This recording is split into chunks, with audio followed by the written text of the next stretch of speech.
Les habla Pocho Salcedo y damos la bienvenida a nuestra audiencia en Latinoamérica y de costa a costa en los Estados Unidos de Norteamérica y Hawái.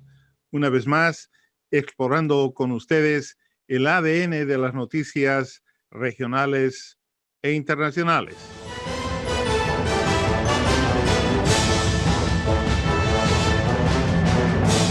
Hoy vamos a conversar sobre un proyecto esencial para continuar la vida de la civilización humana.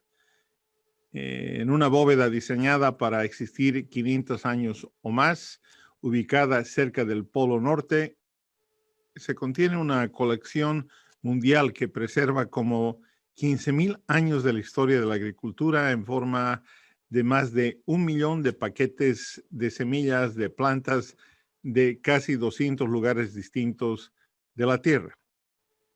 Hoy los invitamos a la bóveda de Svalbard.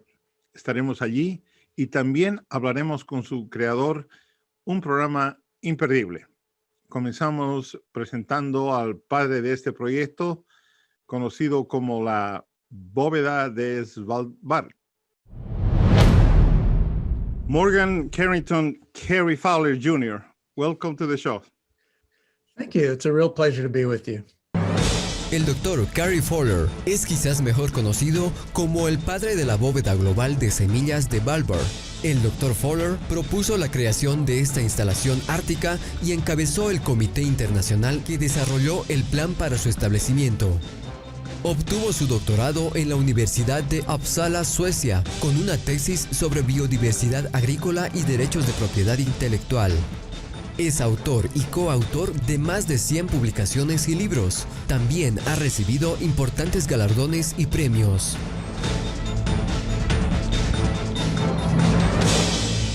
Carey, let me ask you a broad question first. You often make the statement that doomsday in agriculture happens every day in increments. What are those things that you're referring to, and what are the resultant implications? Mm-hmm. I think that probably every day we lose a little bit of genetic or agricultural diversity in our major food crops. And that's the diversity. Those are the traits that we might need in the future to keep those very crops productive, particularly in a climate changing world.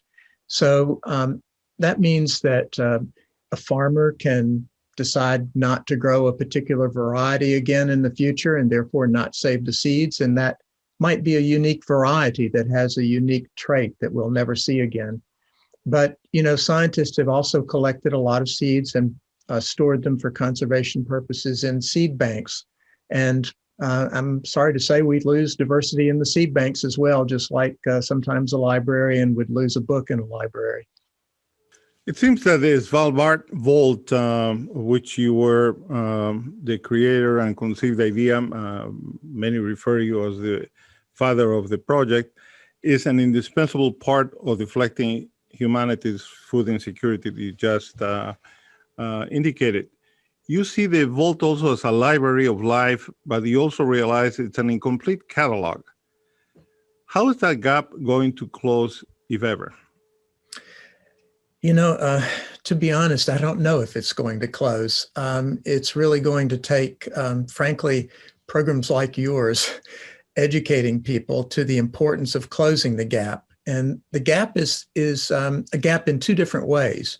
One is, yes, we do need to, the seed vault functions as a backup, a plan B, if you will, for regular seed banks. So we do need all the seed banks in the world to deposit a copy of what they have in Svalbard for safekeeping, just in case something happens to their seed bank. So that's one gap. And the second gap is there are many crops that are, you might want to say they're minor crops, crops that are very, that might be popular regionally or locally, but are not major crops on the international stage. And for the most part, those crops have had less investment. You don't have so many companies that are involved in that. You don't have so many plant breeders.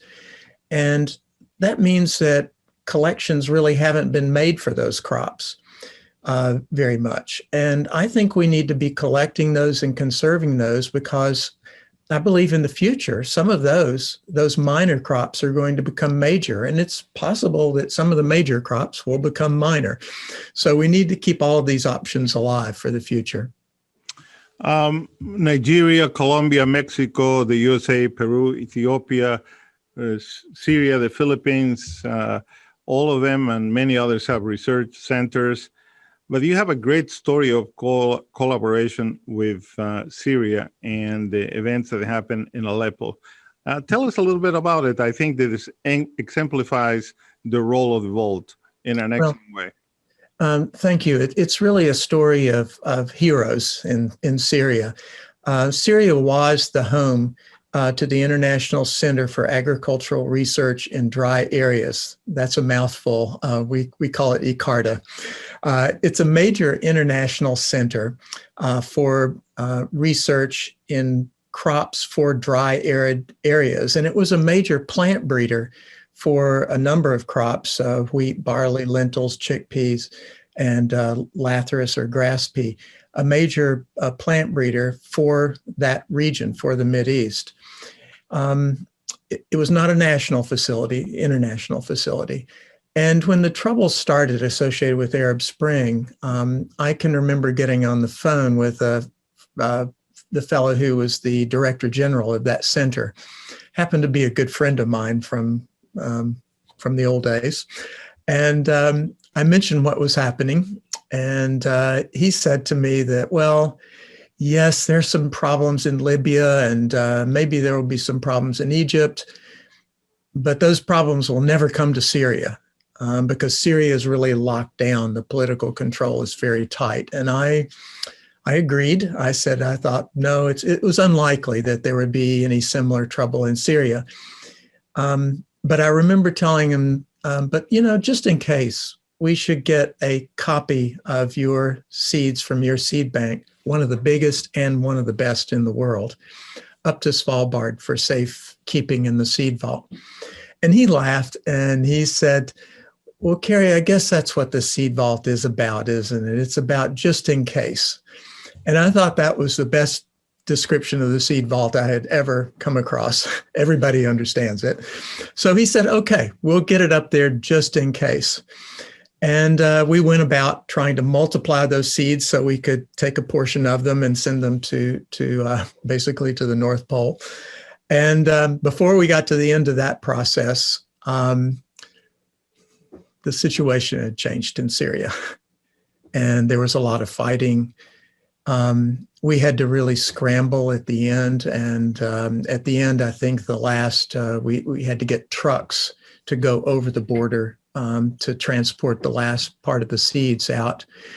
And I think even now you can go on the internet and find small videos of some of the fighters standing in front of the main research building there, where I've been many times and stood myself for those kind of photos you take with everybody after you've had a meeting. But there they are with their guns, firing them in the air. One of the things that I think is very poignant to me about that story is that the international staff had to flee. It was absolutely not safe for them. But the national staff, they didn't really have anywhere to go. And they stayed, and they came into the office, and they kept the gene bank running as long as possible. And they were really responsible for safeguarding those seeds. So it's a number of people whose names I don't know, who saved some of the most precious resources on earth, because this collection that they were safeguarding was a collection that of wheat and barley and lentils and chickpeas that had a lot of and will have a lot of value in the future for breeding heat tolerant and drought tolerant varieties of those crops. So this was an international resource, precious to the entire world.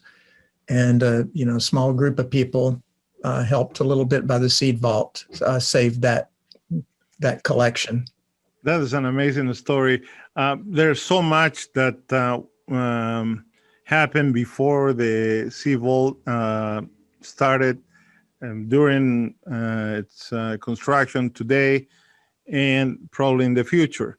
So what would it look like, in your view, handing over agriculture in general terms in a better shape to the next generation? Well, we don't know what's coming.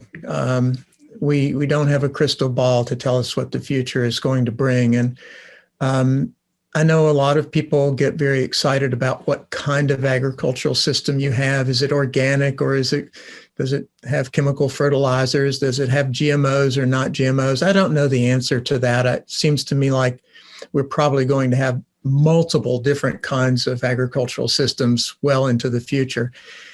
So early in my life, I made the decision that, I wanted to do something positive that had a good chance for being positive in the future.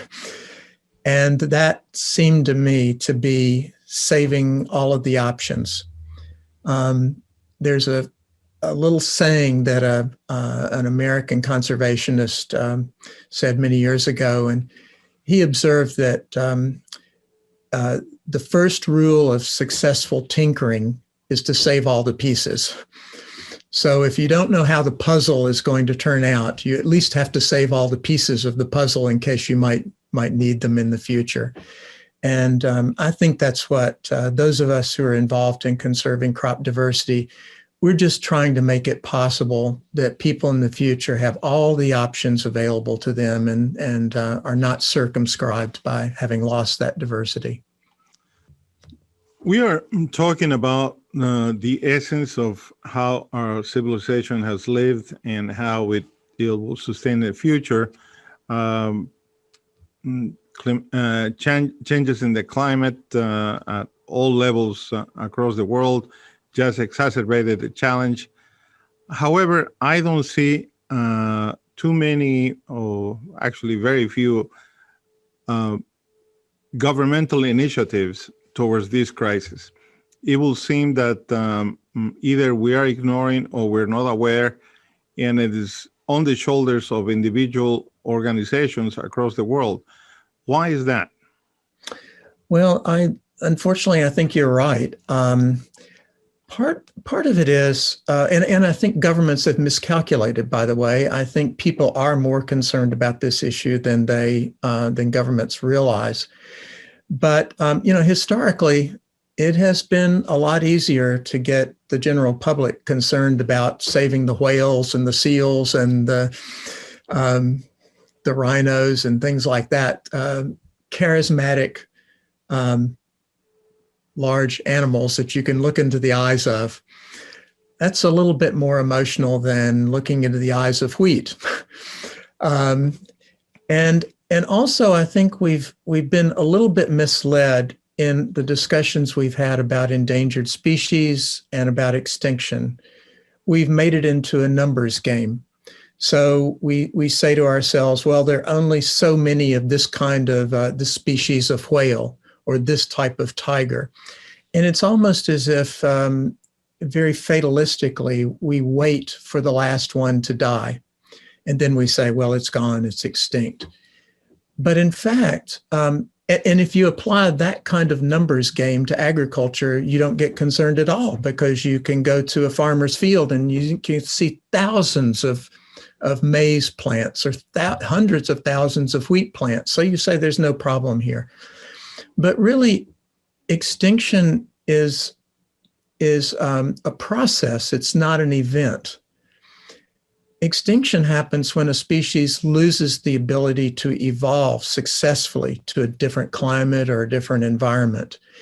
And what does it need to evolve? What's the raw material of evolution? Well, Charles Darwin laid that out and started to lay it out in his first chapter of his book, Origin of Species, which was on domesticated plants and animals. The raw material for evolution is diversity. So if we really want our agricultural crops to survive, they have to adapt, they have to evolve. And therefore, we must conserve that genetic diversity, the variability within those different crops. And that's what I think many governments haven't seen. And the second thing I'll just point out very quickly is they haven't realized what an incredible cost benefit is involved in actually saving this diversity. How many government programs can make more money than they lose, than they spend? And for governments to conserve seed diversity in agricultural crops and to use that in plant breeding has a cost benefit ratio that you just wish you could go on the stock market and get. But it's not available to you and me, but it is available in this field. They're going to make more than they spend. And maybe as soon as governments figure that out, they'll be spending a lot more on this field. Bueno, y tomamos una pequeña pausa y retornamos muy pronto.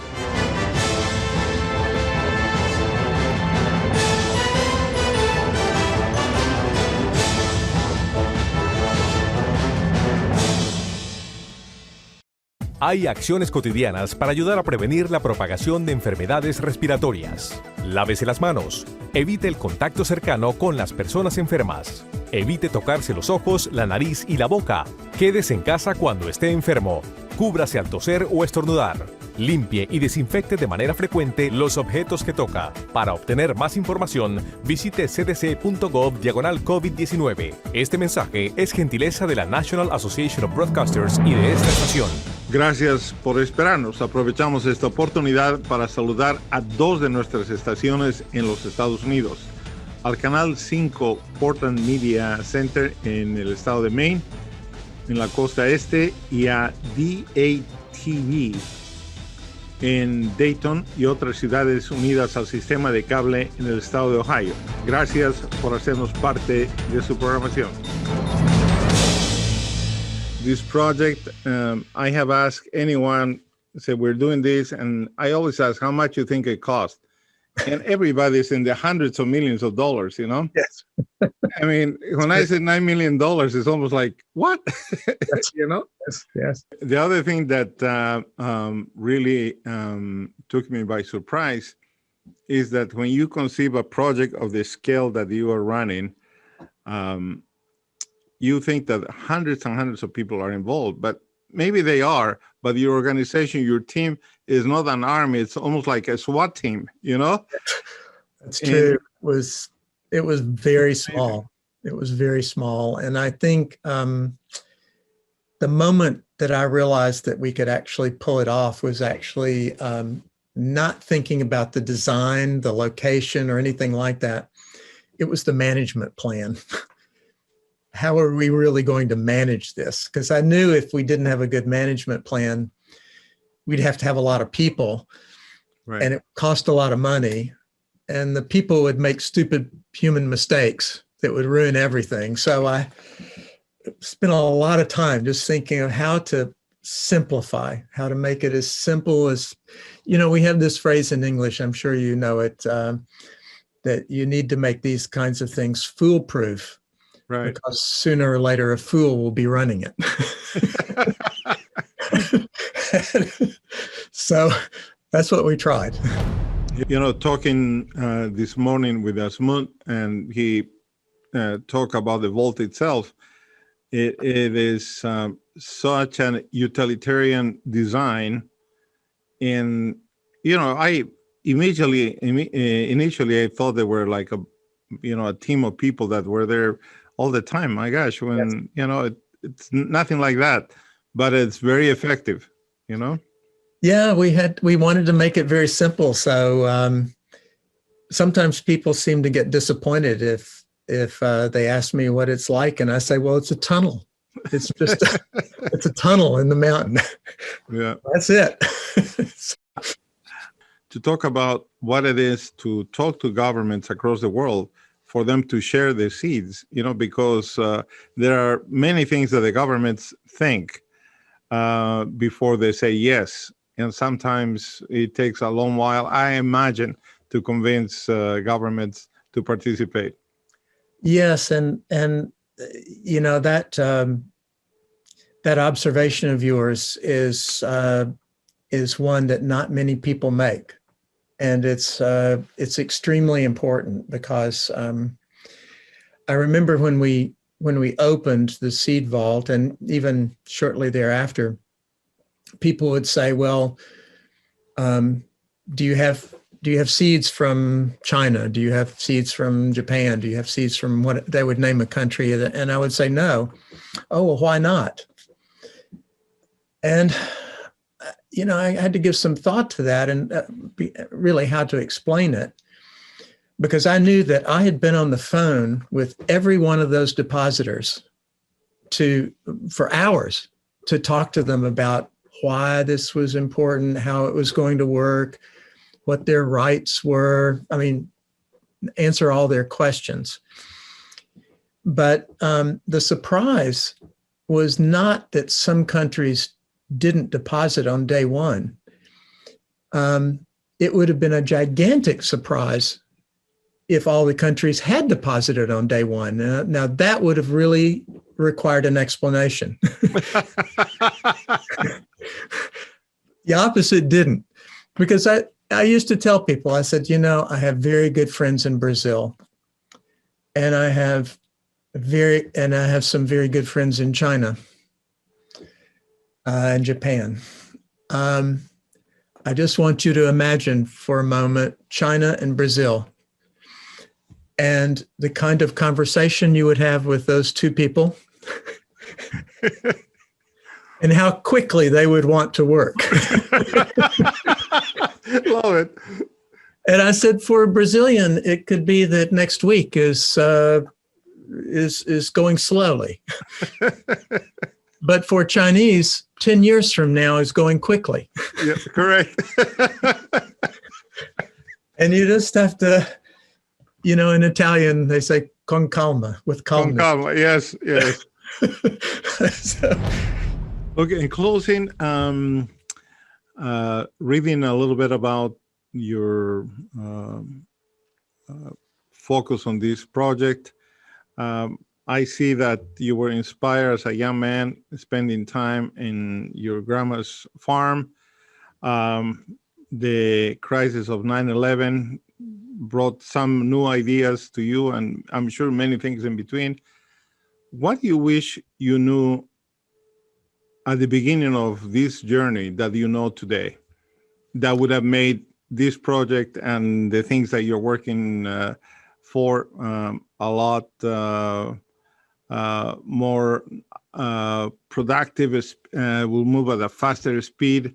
What are those things that you were not aware of? Oh my, I'm not sure you have time for that, but I was a young man. I was headstrong. I thought I could make a meaningful contribution in 2 months. That was 40 years ago. So I made some miscalculations along the way. I tell young people today to be patient. And I tell them that you don't have to be a genius to do something worthwhile or interesting in your life. You just have to keep at it. You have to be persistent. And ideas, such as for the seed vault, they don't float down out of the heavens. They result from just persistent hard work and taking one step after the next. And truly, anyone can do that. Well, there is so many amazing things about this project, but one that I can mention, and I think it's in the heads of everyone. Nobody can believe the amount of money, little amount of money that was invested to generate this opportunity for everybody across the world. When I hear it was $9 million, it's not a small fraction of money, but comparatively to anything any government in any country spends, it is, you cannot even quantify. So you're right. It is a concept. You made it durable because you're thinking about 500 years or longer. You're preserving a history of so many thousands of years of agriculture.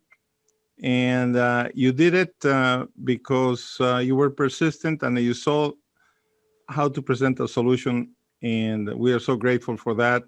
Carrie, it's been an honor talking to you. How can us as regular citizens can help your project and projects like this to prosper and to grow and to be the focus, center of our attention? Well, I think work in this area is can be complemented by many other kinds of activities of people striving towards justice and food security. But one thing certainly that your listeners can do is simply spread the story again, just like you're doing, and I hope they do. And still wearing to keep this visible and to make to see it growing. It is amazing. The set of skills necessary to do this. A brilliant idea, but also a brilliant execution. Although it's very painful, I'm sure there have been very difficult times, but it is worth it. And thank you, Carrie, again. Oh, thank you very much.